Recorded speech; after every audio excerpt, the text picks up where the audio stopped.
ದೆಹಲಿಯಲ್ಲಿ ರೈತರು ಹೋರಾಟವನ್ನು ನಡೆಸ್ತಾ ಇರೋ ಹಿನ್ನೆಲೆಯಲ್ಲಿ ಇದೀಗ ಕೇಂದ್ರ ಕೃಷಿ ಸಚಿವ ಅರ್ಜುನ್ ಮುಂಡಾ ಅವರು ಸಭೆಯನ್ನ ದೆಹಲಿಯಲ್ಲಿ ನಡೆಸಿದ್ದಾರೆ.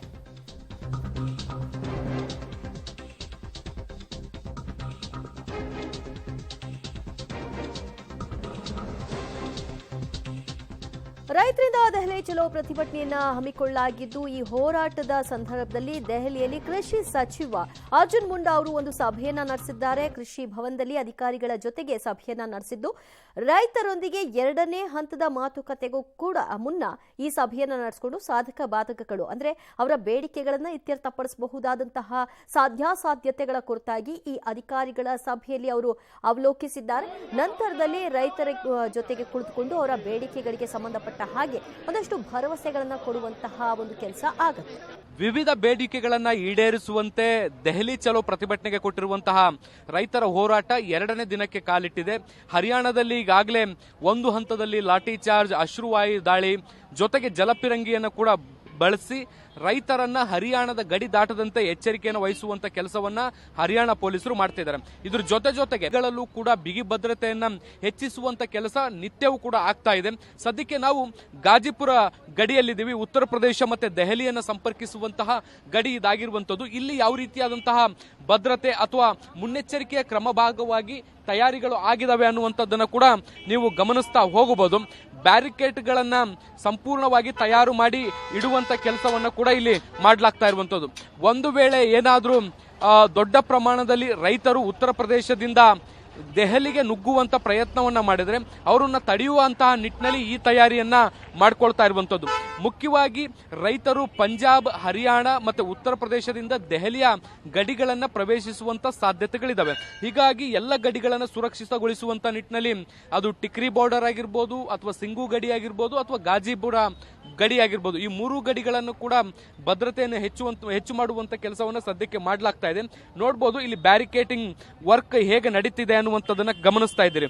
ಒಂದು ಅಥವಾ ಎರಡು ಬ್ಯಾರಿಕೇಡ್ಗಳನ್ನ ಹಾಕಿದ್ರೆ ಟ್ರ್ಯಾಕ್ಟರ್ಗಳ ಮೂಲಕ ಅದನ್ನು ಸುಲಭವಾಗಿ ಒಡೆದು ಹಾಕಿ ಮುಂದಿನ ಹಂತದಲ್ಲಿ ಒಳಗಡೆ ನುಸುಳ್ಳಿಕ್ಕೆ ರೈತರು ಪ್ರಯತ್ನ ಮಾಡಬಹುದು. 2020 ಮತ್ತೆ 2021ರಲ್ಲಿ ನಡೆದಂತ ಪ್ರತಿಭಟನೆಯ ಸಂದರ್ಭದಲ್ಲೂ ಕೂಡ ಇದೇ ರೀತಿಯಾದಂತಹ ಬೆಳವಣಿಗೆ ಆಗಿತ್ತು. ಸಿಂಗಲ್ ಲೈನ್ ಬ್ಯಾರಿಕೇಡ್ ಹಾಕದಂತ ಸಂದರ್ಭದಲ್ಲಿ ಟ್ರ್ಯಾಕ್ಟರ್ ಮೂಲಕ ಅದನ್ನು ಈಸಿಯಾಗಿ ಭೇದಿಸುವಂತ ಕೆಲಸವನ್ನ ಮಾಡಲಾಗಿತ್ತು.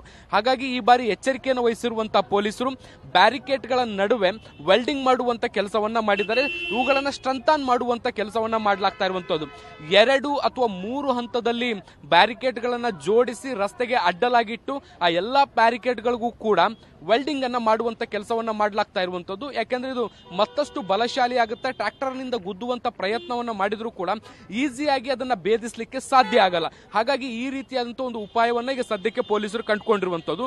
ಒಂದು ವೇಳೆ ಬ್ಯಾರಿಕೇಡ್ ಅನ್ನ ಹತ್ತಿ ಆ ಕಡೆಗೆ ಜಂಪ್ ಮಾಡುವಂತ ಪ್ರಯತ್ನವನ್ನ ಮಾಡುವಂತದ್ದು ಅಥವಾ ಗಡಿಯನ್ನ ಕ್ರಾಸ್ ಮಾಡುವಂತ ಕೆಲಸವನ್ನ ಏನಾದ್ರೂ ಮಾಡಿದ್ರೆ ಅದು ಕೂಡ ಆಗಬಾರದು ಅನ್ನುವಂತ ನಿಟ್ಟಿನಲ್ಲಿ ಒಂದ್ ರೀತಿ ಶಾರ್ಪ್ ಆಗಿರುವಂತಹ ಬೇಲಿಯನ್ನ ಕೂಡ ಇಲ್ಲಿ ಹಾಕುವಂತ ಕೆಲಸವನ್ನ ಕೂಡ ಮಾಡಿದ್ದಾರೆ. ನೀವು ಈ ಒಂದು ಬೇಲಿಯನ್ನ ಹತ್ತಿ ಆ ಕಡೆ ಕ್ರಾಸ್ ಮಾಡ್ಲಿಕ್ಕೂ ಕೂಡ ಒಂದಿಷ್ಟು ಕಷ್ಟ ಆಗಬಹುದು, ಮತ್ತೆ ಒಂದಿಷ್ಟು ಗಾಯಗಳು ಆಗಬಹುದು, ತರಚುವಂತಹ ಬೆಳವಣಿಗೆಗಳು ಕೂಡ ಆಗಬಹುದು. ಹೀಗಾಗಿ ಅದನ್ನು ಕೂಡ ಈಗ ಒಂದು ಆಲ್ಟರ್ನೇಟಿವ್ ವ್ಯವಸ್ಥೆಯಾಗಿ ಇಲ್ಲಿ ಮಾಡಿಟ್ಕೊಳ್ಳುವಂತ ಕೆಲಸವನ್ನ ಕೂಡ ಸದ್ಯಕ್ಕೆ ಮಾಡಲಾಗ್ತಾ ಇರುವಂತದ್ದು. ಒಂದು ವೇಳೆ ಬ್ಯಾರಿಕೇಡ್ ಅನ್ನ ಭೇದಿಸಿ ಮುಂದೆ ಬರುವಂತ ಪ್ರಯತ್ನವನ್ನ ಮಾಡಿದ್ರೆ ಇಲ್ಲಿ ನೀವು ನೋಡಬಹುದು ಸಿಮೆಂಟ್ ಬ್ರಿಕ್ಸ್ ಗಳನ್ನ ಕೂಡ ಇಡ್ಲಾಗಿರುವಂತದ್ದು, ಕಾಂಕ್ರೀಟ್ ಬ್ರಿಕ್ಸ್ ಗಳು. ಇವುಗಳನ್ನು ಕೂಡ ಭೇದಿಸಲಿಕ್ಕೆ ಮುಂದಿನ ಹಂತದಲ್ಲಿ ಹೋಗ್ಲಿಕ್ಕೆ ಸಾಧ್ಯ ಆಗಲ್ಲ. ಸುಮಾರು 4 ರಿಂದ 5 ಹಂತದಲ್ಲಿ ಈ ಕಾಂಕ್ರೀಟ್ ಬ್ರಿಕ್ಸ್ ಗಳನ್ನ ಇಲ್ಲಿ ಅಳವಡಿಸುವಂತ ಕೆಲಸವನ್ನ ಮಾಡಲಾಗಿದೆ.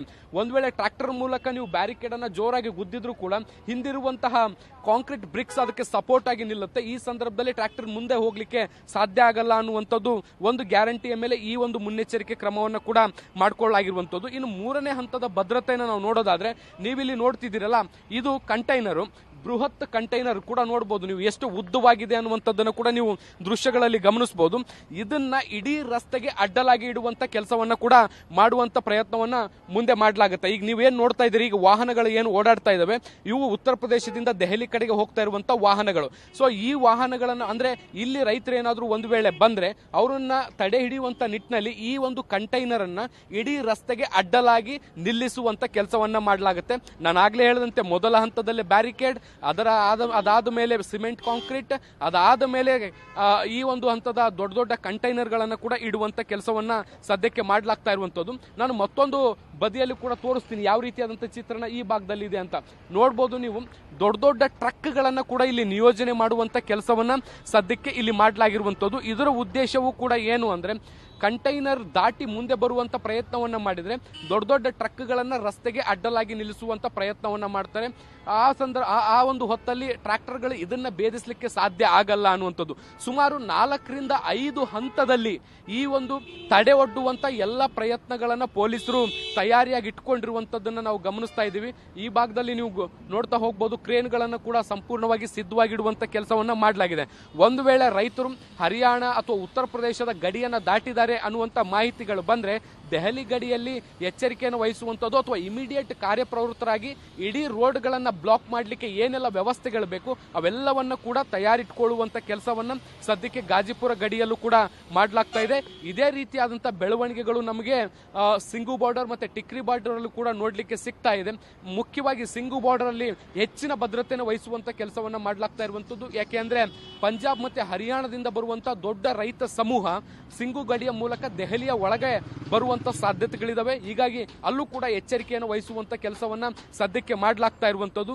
ಸದ್ಯಕ್ಕೀಗ ರೈತರೇನಿದ್ದಾರೆ ಅವರು ಹರಿಯಾಣ ಮತ್ತೆ ಪಂಜಾಬ್ನ ಗಡಿ ಪ್ರದೇಶ ಆಗಿರುವಂತಹ ಶಂಭು ಬಾರ್ಡರ್ ನಲ್ಲಿ ಇರುವಂತದ್ದು. ಅವ್ರನ್ನ ಅಲ್ಲೇ ತಡೆದು ಹಿಡಿಯುವಂತ ಕೆಲಸವನ್ನ ಕೂಡ ಸದ್ಯಕ್ಕೆ ಹರಿಯಾಣ ಪೊಲೀಸರು ಮಾಡ್ತಾ ಇದ್ದಾರೆ. ಒಂದ್ ವೇಳೆ ಅವರು ಅಲ್ಲಿಂದ ಕ್ರಾಸ್ ಆಗಿ ಬಂದ್ರೆ ದೆಹಲಿಯ ಒಳಗಡೆ ಬರ್ಲಿಕ್ಕೆ ಹಲವು ಹಂತದ ಭದ್ರತೆಯನ್ನು ಅವ್ರು ಕ್ರಾಸ್ ಮಾಡಬೇಕಾಗುತ್ತೆ. ಹೀಗಾಗಿ ಕಳೆದ ಬಾರಿ ಬಂದಿದ್ರಲ್ಲ ಅಷ್ಟು ಸುಲಭದಲ್ಲಿ ದೆಹಲಿಯ ಗಡಿಯನ್ನ ಈ ಬಾರಿ ತಲುಪಲಿಕ್ಕೆ ಕಷ್ಟ ಸಾಧ್ಯ ಆಗಬಹುದು.